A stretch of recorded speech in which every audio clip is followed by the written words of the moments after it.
Non, les gars, c'est trop injuste d'être moche. Toi, t'es là, un beau gosse, il va fixer une meuf dans la rue, la meuf, elle va dire quoi? Ouais, elle se contacte, elle se contacte. Mais maintenant, si t'es un moche, tu fixes la même gadget dans la rue, elle va dire quoi, même dans sa story privée? Les filles, il y a un fou, il fait que me harceler, il fait que me regarder. Non, être moche, c'est injuste.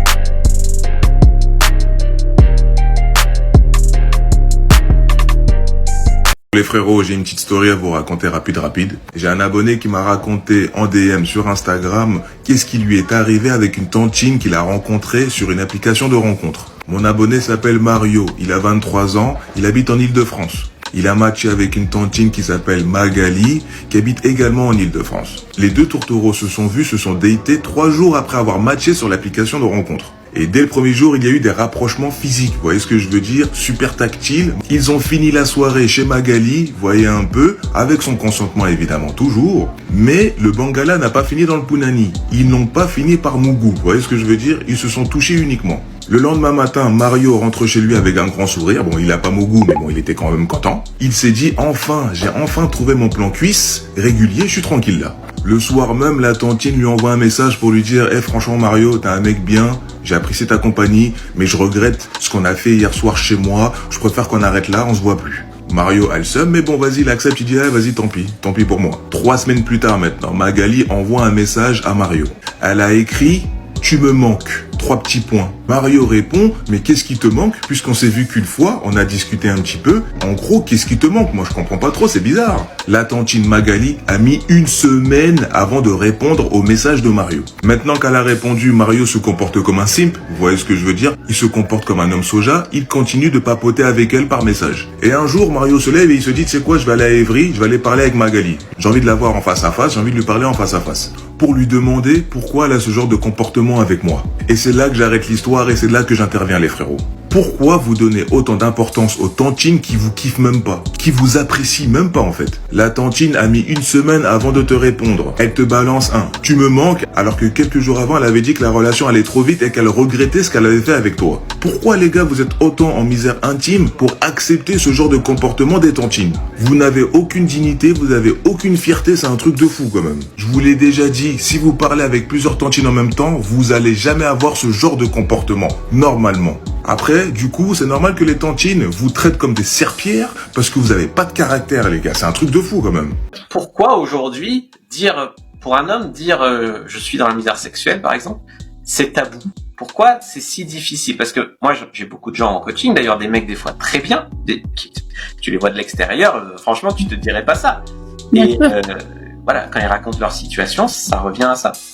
Mais déjà il y a une part de fierté, c'est difficile de l'admettre, c'est difficile de le dire, c'est un petit peu humiliant et comme tu dis parfois on les regarde et jamais on se douterait qu'en fait ils couchent avec personne parce qu'ils sont beaux, ils ont une chouette situation, ils ont quand même du charisme mais ça ne marche pas. Donc c'est humiliant de le reconnaître et puis ça dépend à qui on le dit parce qu'il y a des tas de femmes qui refusent de l'entendre et qui vont dire mais de quoi tu te plains, t'es pas le sexe, c'est pas un droit, c'est pas censé tomber comme ça tout cuit dans ton assiette. Donc non, ça n'existe pas la misère sexuelle. Donc les hommes ont aussi peur de le dire parce qu'ils ont peur de se faire embarrer si jamais ils en parlent, quoi. Oui, ça j'avais vu sur différentes polémiques, on va dire, plutôt sur des comptes plutôt féministes. Effectivement, en fait, dire que t'es un homme dans la misère sexuelle, c'est te plaindre et donc c'est légitimer, je sais pas quoi, que ça légitime pas du tout parce que c'est juste un fait, tu fais de mal à personne, t'es juste dans la misère sexuelle. Et qu'est-ce que tu penses du fait qu'en plus, moi je trouve qu'on vit quand même dans une société qui est, on va dire, stimulante. Genre, t'as l'impression que les autres ne sont pas dans la misère sexuelle parce que t'as facilement accès au PORNO, parce que dans tous les films, on dirait que c'est simple, parce que sur les pubs, partout dans la rue, il y a des couples qui s'embrassent, etc.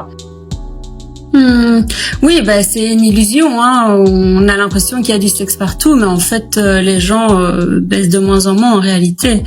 Donc, non, le réel, c'est que les gens se rencontrent moins, font moins l'amour et sont moins épanouis sexuellement. Ça, mais comme on a l'impression que c'est pas le cas, on a d'autant plus honte et on va d'autant plus se cacher, alors qu'en fait, pour les hommes qui regardent cette vidéo, vous êtes vraiment pas seuls du tout, quoi. Je sais qu'on rigole beaucoup de l'épidémie d'hommes seuls, mais je pense que c'est une erreur. Ça fait plusieurs mois maintenant que je vois des vidéos de personnes, hommes ou femmes, qui se moquent beaucoup de l'épidémie d'hommes seuls, du fait surtout qu'on appelle ça une épidémie. Mais le choix de ce terme est loin d'être anodin. Et si on a utilisé le terme épidémie pour parler de la solitude des hommes et pas de celle des femmes, c'est parce qu'on sait pertinemment que la solitude des hommes est bien plus une menace pour la société que celle des femmes. D'ailleurs, ça a toujours été une préoccupation pour les États, le fait d'avoir beaucoup d'hommes célibataires, à tel point qu'historiquement, on a toujours essayé de gérer, en tout cas, aussi longtemps qu'on a pu remonter, on a toujours essayé de gérer cette épidémie. Par exemple, les Vikings étaient principalement des hommes seuls. Pareil, dans le même esprit, avant, les personnes que l'on envoyait en guerre en premier, c'était des hommes seuls. Encore aujourd'hui, d'ailleurs, dans les pays qui sont en guerre, les milices armées, elles recrutent des hommes seuls sans perspective d'avenir. Déjà, pour savoir combien le comportement des hommes coûte cher, moi je vous invite à lire le livre de Lucille Pétavin, Le coût de la virilité.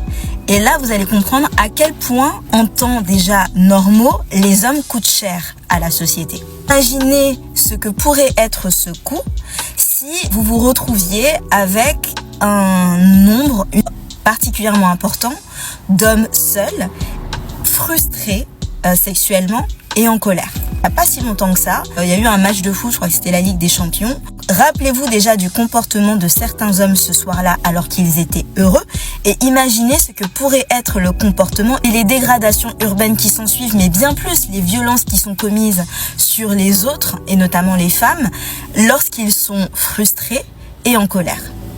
La misère sexuelle et le fait de vous BR, les gars, ça va te perdre de ouf. Je vais vous donner un exemple qui va être hyper simple. Vous mettez 2 lions. Il y en a un dans une cage et l'autre dans la savane. La différence des deux, c'est que le lion en cage, on lui sert à manger, donc il ne sait pas chasser. Le lion qui est dans la savane, pour manger, il doit savoir chasser. Il doit savoir se battre pour son territoire, se battre pour ses femelles, se battre pour ses enfants. Le lion qui est en cage, c'est un feignant. La BR, c'est exactement la même chose. Quand tu te BR, t'es comme un lion en cage. Pourquoi ? Parce que tu fais pas d'effort d'aller parler aux filles, de pouvoir entretenir des relations, de pouvoir coucher avec une fille, de pouvoir sortir avec une fille ou des filles, peu importe dans quel délire t'es. Et c'est pour ça qu'on est dans un monde où il y a des règles maintenant qui disent que 7% des hommes plaisent à 90% des femmes. Non, c'est pas ça.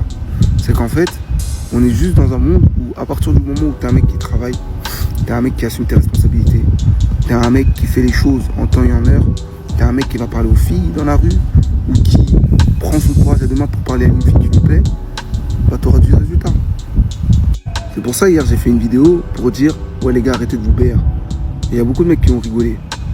Mais les gars, le nombre de mecs qui vont voir des prostituées, le nombre de mecs qui vont au bois, le nombre de mecs qui se BR 3, 4, 5, 6 fois par jour.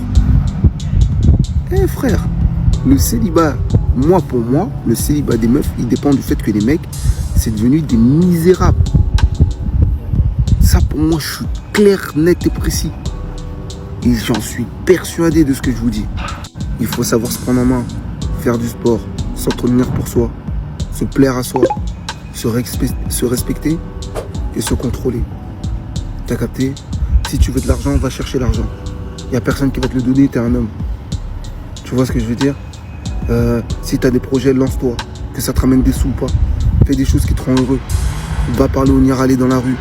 Faites des choses. Mais arrêtez de vous branler, les gars. Je vous dis la vérité. Hein. Arrêtez. C'est en train de mener votre perte. Une théorie sur la soi-disant misère sexuelle des hommes que je n'arrive pas à comprendre. Nous soufflâmes. Écoute, challenge accepted, d'accord? Ce qu'on va faire, je vais pas m'étaler sur le sujet, sinon on va dire que je manspread. Et je vais pas non plus revenir sur ce que t'as dit, sinon on va dire que je mansplain. Donc voilà ce qu'on va faire. Tu ne crois pas à la misère sexuelle? Très bien.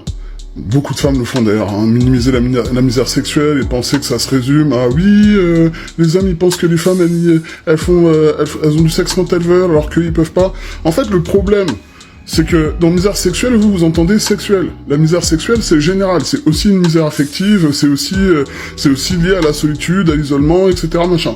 Donc en gros, pour la faire courte, le problème avec la misère sexuelle, c'est pas les femmes qui couchent avec qui elles veulent, ni même les hommes qui couchent avec qui elles veulent, qui veulent, parce que il y en a aussi, tu vois. Le problème, c'est les gens qui couchent avec personne, d'accord? Le problème, c'est les gens qui n'ont pas de vie sentimentale, ou qui n'ont que des mauvaises expériences, ou qui n'ont que de la souffrance, machin. Et, je vais te dire une seule fois, la misère sexuelle, c'est pas un truc de mec, d'accord? C'est pas un truc de mec. Il y a des femmes aussi qui souffrent de misère sexuelle. En fait, il y a plein de gens, en fait, sur cette planète, qui sont seuls, d'accord? Et pas forcément de leur propre fait, ni de leur volonté, ni parce que nanani, ni parce que nanana, ok? C'est tout ce que j'ai à dire. Après, qu'on y croit pas, qu'on croit qu'en fait, la misère sexuelle, c'est pour justifier la culture du viol et le porno, alors qu'en fait, le porno et la culture du viol fonctionnent parce que la misère sexuelle existe. Mais, c'est pas grave que du point de vue de quelqu'un qui soit relativement séduisant, ou qui ait des aisances on va dire, en société, en comportement social, etc., puisse pas comprendre ça. Ce qui est grave, c'est de vouloir absolument réduire ce phénomène à un truc de mec, un truc de misogyne, un truc de machiste, alors qu'en vérité c'est très réel. C'est très réel. Voilà. Et le jour où quelqu'un se retrouve seul, et où même en ayant envie d'avoir des contacts avec des gens, il peut pas, en fait, là, la personne elle comprend ce que c'est. C'est pas juste de la solitude, c'est un marasme. Voilà. C'est pour ça qu'on appelle ça la misère sexuelle. Il y a pas d'épanouissement, il y a pas de machin, il y a pas de... Contrairement à l'abondance sexuelle ou même à la vie sexuelle normale. Mais bien entendu, quand on en a une, déjà, c'est impossible de considérer qu'il y ait des gens qui n'en aient pas du tout, en fait. Masturbation ou pas, d'accord? Donc, bref, nous soufflâmes, tu fais ce que tu veux, et si je poste ce truc, je vais me faire défoncer, mais j'en ai rien à faire, en fait. Et gros, arrêtez toutes, d'ailleurs, de croire qu'on fait ça par plaisir et que c'est un truc de miso, la misère sexuelle. C'est pas ça, c'est pas vrai. Tu vas chez le docteur, t'es malade, tu dis que t'as mal quelque part, t'as quelqu'un qui va très bien qui te dit non, mais en fait vous avez pas mal, c'est dans votre tête. Ouais. A million homeless people in America. The average age being 9 years old, and I don't give a fuck. I don't care about fucking homeless people. Selon les femmes, il y a environ 80% des hommes qui sont pas du tout attirants. Et c'est pas moi qui le dis, mais ce sondage où on a demandé aux hommes et aux femmes de noter les profils sur une application de rencontre. Quand c'est les hommes qui jugent les femmes, on voit que c'est plutôt équilibré. Il y a très peu de femmes qui sont considérées comme vraiment pas attirantes, très peu aussi qui sont très attirantes, et la plupart elles sont dans la moyenne. Et regardez maintenant, quand c'est les femmes qui jugent les hommes, la plupart sont vraiment pas très attirants ou moyens, et plus on avance, moins il y en a. Résultat final, il y en a plus de 80% qui sont en dessous de la moyenne. Alors moi je me suis demandé, mais comment c'est possible? Tout d'abord, il y a le fait que les hommes ils sont assez visuels. Sur une application de rencontre, ils voient une fille, ils jugent si elle est belle et point. Alors que les femmes, c'est vraiment différent. Elles vont prendre en compte énormément de détails et pas seulement le visage d'une personne. Typiquement, elles vont analyser un peu ce qui dégage, le décor qu'il y a autour, s'il a l'air d'avoir de la confiance, du charisme, et même si on peut repérer un peu son statut social, son intelligence. Et dès qu'un homme, en fait, il dégage pas tout ça dès le premier regard, il va être considéré comme pas très attirant, alors que objectivement, il pourrait être beau. Et le gros problème avec ça, c'est que les femmes, elles vont avoir tendance à trouver très peu d'hommes attirants, et donc elles vont se concentrer sur seulement 10% du haut du panier. Du coup, ça crée une énorme concurrence, énormément de déception et un sentiment d'isolement aussi des deux côtés, parce que finalement, personne trouve chaussure à son pied. Mon conseil, les filles, c'est vraiment de faire attention à ne pas juger trop vite sur une photo. Et les garçons, va falloir optimiser au maximum votre profil pour augmenter vos chances de passer la phase de sélection. Je voulais faire une petite vidéo réaction par rapport à une vidéo que j'ai vue d'une TikTokeuse qui parle de la misère sexuelle et qui dit la misère sexuelle chez les hommes n'existe pas, c'est une affabulation du patriarcat pour inciter à la culture du viol. Mais elle raconte n'importe quoi, mais vraiment n'importe quoi. Déjà, ce thème de misère sexuelle, il existe bien, puisqu'il y a beaucoup d'hommes qui s'en plaignent, qui restent des mois sans avoir accès au sexe. Et c'est là où on voit que ces genres de femmes sont complètement déconnectées de la réalité, parce qu'en fait, elles pensent qu'elle, vu qu'elle a beaucoup de demandes de messages sur les réseaux, en plus si c'est une TikTokeuse, elle doit avoir quand même pas mal de messages en permanence. Si elle se met sur Tinder, en plus je crois qu'elle était sur Tinder, donc elle doit avoir aussi beaucoup de messages, donc elle pense que du côté des mecs c'est la même chose, au même niveau de beauté. Or ça n'a rien à voir.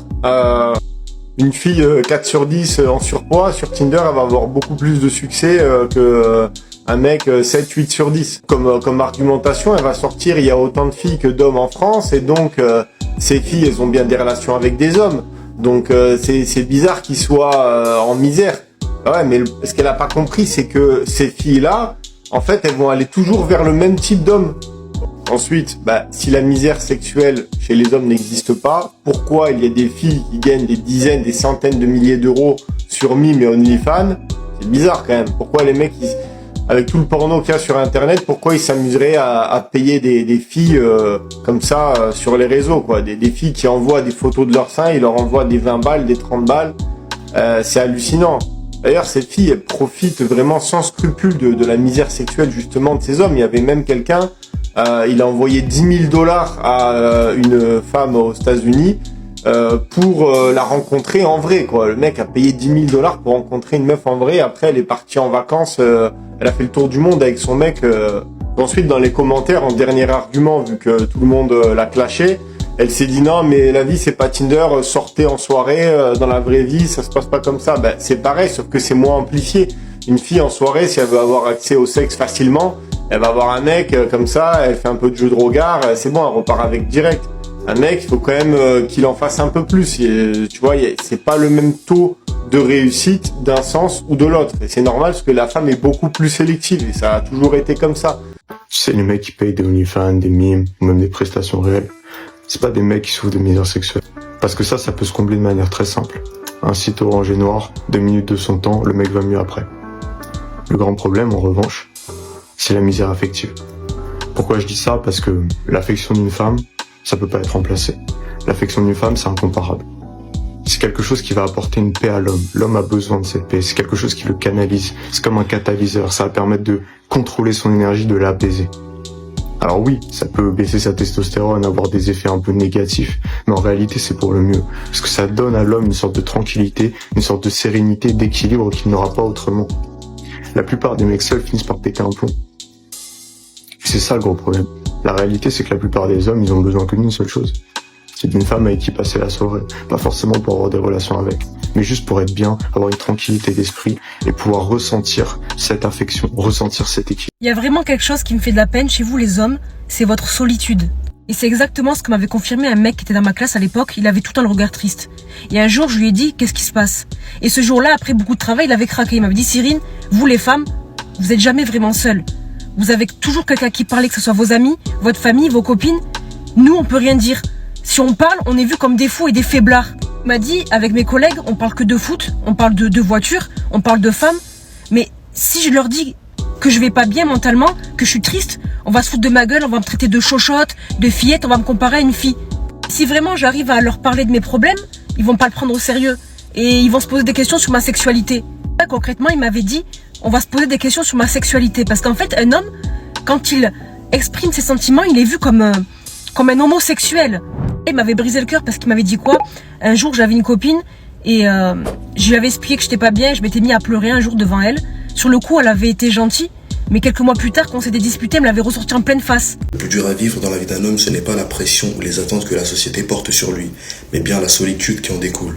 En effet, nous les hommes, nous sommes poussés dans des voies qui ne sont pas forcément les nôtres. Nous sommes poussés à entreprendre des carrières qui ne sont pas forcément les nôtres. Et ce décalage entre nos envies et la vie que nous menons réellement crée un sentiment de ne pas être à sa place. Et ce sentiment est amplifié lorsque nous exprimons nos malaises et que nous ne nous sommes pas soutenus.